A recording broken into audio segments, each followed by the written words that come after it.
नमस्कार।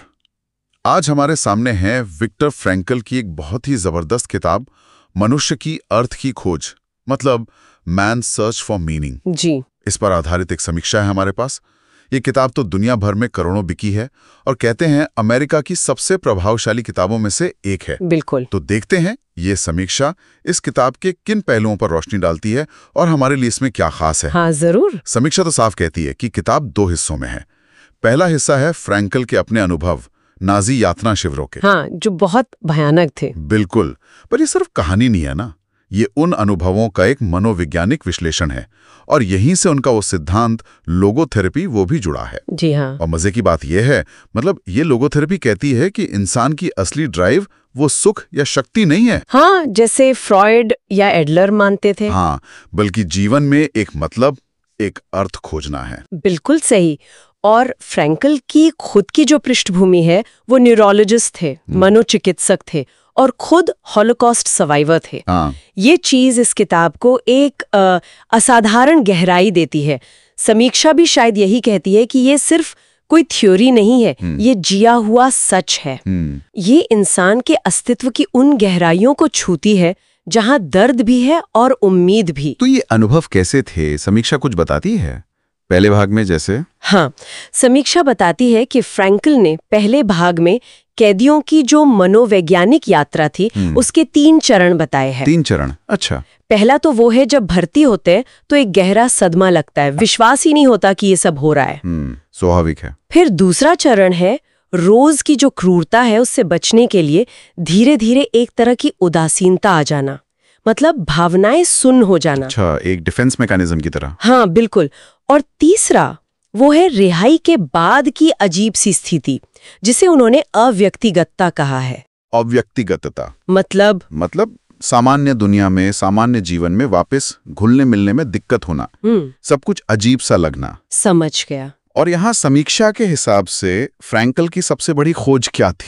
देखिए, यहीं पर समीक्षा फ्रैंकल की सबसे महत्वपूर्ण बात को सामने लाती है। वो ये कि सबसे ज्यादा मुश्किल अमानवीय हालात में भी जिन लोगों ने अपने कष्टों में, अपनी पीड़ा में कोई ना कोई व्यक्तिगत अर्थ, कोई मकसद ढूंढ लिया, अच्छा, उनके जीवित रहने की संभावना बढ़ गई। कमाल है। समीक्षा शायद नीचे के उस कथन को भी याद दिलाती है जिसे फ्रैंकल अक्सर कोट करते थे। कौन सा? जिसके पास जीने के लिए क्यों है, वो लगभग किसी भी कैसे को सह सकता है। वाह, मतलब मकसद इतना जरूरी है। बिल्कुल।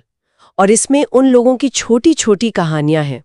कोई दूसरों की देखभाल में मतलब ढूंढ रहा था, कोई अपने घर वालों से मिलने के सपने में जी रहा था, कोई शायद सिर्फ एक कविता पूरी करने की सोच रहा था। समीक्षा इसे आध्यात्मिक प्रतिरोध कहती है, मतलब स्पिरिचुअल रेजिस्टेंस। ये वाकई बहुत सोचने वाली बात है कि बाहरी हालात चाहे जैसे भी हों, आपका अंदरूनी नजरिया वो मायने रखता है। हाँ जी। अच्छा, तो ये तो थे अनुभव। आप इनसे जो सिद्धांत बना लोगोथेरेपी, उसके बारे में समीक्षा क्या कहती है? दूसरा हिस्सा? हाँ, तो दूसरा हिस्सा लोगोथेरेपी पर है। समीक्षा बताती है कि इसका मूल विचार ये है कि जीवन में हर हाल में, हर परिस्थिति में, या तक कि गहरे दुख में भी कोई ना कोई अर्थ छिपा होता है। हर हाल में? हाँ, और हमारी सबसे गहरी इच्छा, हमारी मूल प्रेरणा उसी अर्थ को खोजना है। अच्छा। और सबसे अहम बात, हमें ये चुनने की आज़ादी है कि हम अपने कामों में, अपने अनुभवों में, या कम से कम अपने दुख के प्रति अपने रवैये में, अपने एटीट्यूड में अर्थ कैसे ढूंढते हैं।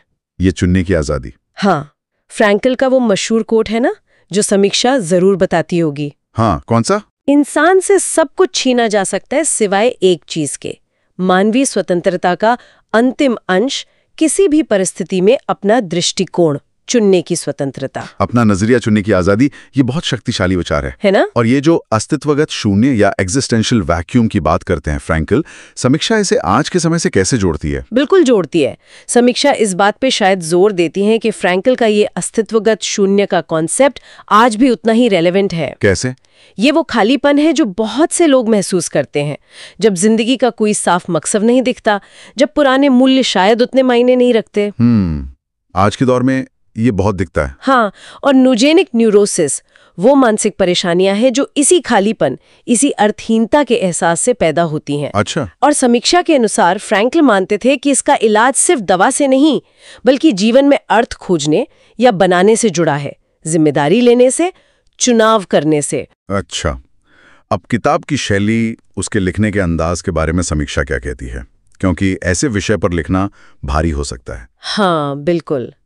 लेकिन समीक्षा बताती है कि फ्रैंकल की शैली बहुत ही शांत है, संयमित है और उसमें गहरी सहानुभूति है। अच्छा, मतलब वो नाटकीयता नहीं है? नहीं, बिल्कुल नहीं।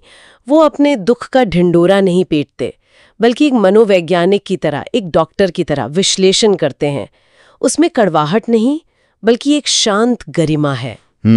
हाँ, समीक्षा कुछ आलोचनाओं का भी जिक्र करती है, जैसे कुछ लोगों को लगता है कि शायद लोगोथेरेपी मानसिक स्वास्थ्य की समस्याओं को थोड़ा सरल बना देती है। अच्छा। या फिर जो दूसरा हिस्सा है, सिद्धांत वाला, वो पहले हिस्से के भावनात्मक असर के मुकाबले थोड़ा एकेडमिक या ड्राई लग सकता है कुछ लोगों को। हो सकता है। पर कुल मिलाकर समीक्षा किताब की जो गहरी समझ है और जो प्रेरणा देने की उसकी क्षमता है, उसकी बहुत तारीफ करती है। तो फिर इस पूरी बातचीत का, इस समीक्षा का निचोड़ क्या निकाले हम? पाठक के लिए सबसे अहम बात क्या है? मेरे ख्याल से समीक्षा का जो सार है वो ये है कि ये किताब सिर्फ होलोकॉस्ट से बचने की कहानी भर नहीं है। हाँ। ये उससे कहीं ज्यादा है। ये इंसान के जज्बे की ताकत की कहानी है, उद्देश्य की शक्ति की, और सबसे बड़ी बात, किसी भी हाल में अपना नजरिया चुनने की हमारी अंदरूनी आजादी की कहानी है। इसीलिए समीक्षा इसे इतनी ऊंची रेटिंग देती है और कहती है कि जो भी दर्शन, मनोविज्ञान या जीवन के अर्थ के बारे में सोचता है, उसे ये पढ़नी चाहिए। बिल्कुल। और जाते जाते एक दिलचस्प सवाल जो शायद समीक्षा भी उठाती हो या पाठक खुद सोच सकता है। जी। फ्रैंकल ने तो मुश्किलों में अर्थ खोजने की बात की। जी। पर क्या हो अगर हम बिना बड़ी मुश्किलों के भी अपनी रोजमर्रा की जिंदगी में जानबूझकर एक्टिवली अर्थ बनाने की कोशिश करें? बनाने की? हाँ, सिर्फ खोजने की नहीं, बल्कि रचने की, क्रिएट करने की। तो ये हमारे नजरिए को, हमारे अनुभव को कैसे बदल सकता है? ये वाकई सोचने वाला नुक्ता है। अर्थ खोजना बनाम अर्थ बनाना। हाँ, तो इस विचार के साथ आज की चर्चा समाप्त करते हैं। धन्यवाद। धन्यवाद।